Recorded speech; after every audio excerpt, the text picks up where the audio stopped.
ഇന്ന് ഞങ്ങളുള്ളത് സൺ ഹോംസിൻ്റെ corner stone phase 1 Srikanthi Varma മാഡത്തിൻ്റെയും ഗൗരി വർമ്മ മാഡത്തിൻ്റെയും അപ്പാർട്ട്മെന്റിലാണ്. തിരുവനന്തപുരത്ത് ബൈപ്പാസിനടുത്ത് ഞങ്ങളുടെ ബഡ്ജറ്റിനകത്ത് നിൽക്കുന്ന ഒരു സ്ഥലം വേണം എന്നുള്ളത് ഞങ്ങൾക്ക് ഒരു സ്വപ്നമായിരുന്നു. ഞങ്ങൾ 2 സ്ത്രീകൾ എവിടം വരെ പോവും അന്വേഷിച്ച് എന്നൊരു വിഷമം ഉണ്ടായിരുന്നു. ഇവിടെ വന്ന് കണ്ടു കഴിഞ്ഞപ്പോൾ ഞങ്ങൾക്ക് ഫ്ലാറ്റ് വളരെ ഇഷ്ടപ്പെട്ടു.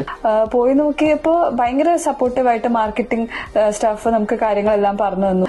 കയറി വന്നപ്പോൾ തന്നെ ഒരു ഹോംലി ഫീലിംഗ് ആയിരുന്നു. ലൊക്കേഷൻ ആണെങ്കിലും വളരെ നല്ലൊരു ലൊക്കേഷൻ, സിറ്റിയൊക്കെ അടുത്ത് തന്നെയാണ്. എവിടെ എല്ലാ കാര്യങ്ങളും നല്ല അടുത്ത് തന്നെയായിരുന്നു. ഇന്റീരിയറിന്റെ കാര്യത്തിലായിരുന്നു അത് എനിക്ക് കുറെ ആഗ്രഹങ്ങൾ ഉണ്ടായിരുന്നു. അങ്ങനെ ചെയ്യണം, ഇങ്ങനെ ചെയ്യണം, കുറച്ച് കൂടുതൽ റിക്വയർമെന്റ്സ് ഒക്കെ ഉണ്ടായിരുന്നു. പക്ഷെ അതൊക്കെ തടസ്സമില്ലാതെ എല്ലാം കൃത്യമായിട്ട് അല്ലെങ്കിൽ കറക്റ്റ് ആയിട്ട് നമുക്ക് വേണ്ട പോലെ തന്നെ എല്ലാം അവർ ചെയ്തു തന്നു. വളരെ സപ്പോർട്ടീവ് ആയിരുന്നു. കുറെ ഇങ്ങോട്ടായിട്ട് നമുക്ക് സജഷൻസും ഐഡിയാസും ഒക്കെ തരുകയും ചെയ്തു.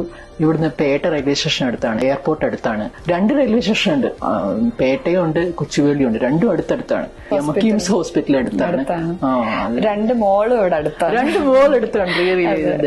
ഞങ്ങള് നേരെ ചെന്ന് പഴവങ്ങാടി ചെന്ന് പറയുമായിരുന്നു, ഈ തിരുവനന്തപുരത്ത് ഞങ്ങൾക്ക് ഇതുപോലെ ഇനി ഇതിൽ നല്ലൊരു ഫ്ലാറ്റ് കിട്ടാനില്ല, എന്തെങ്കിലും പറയുകയാണെങ്കിൽ ഇത് തന്നെ കിട്ടണം എന്ന് പറഞ്ഞിട്ട്.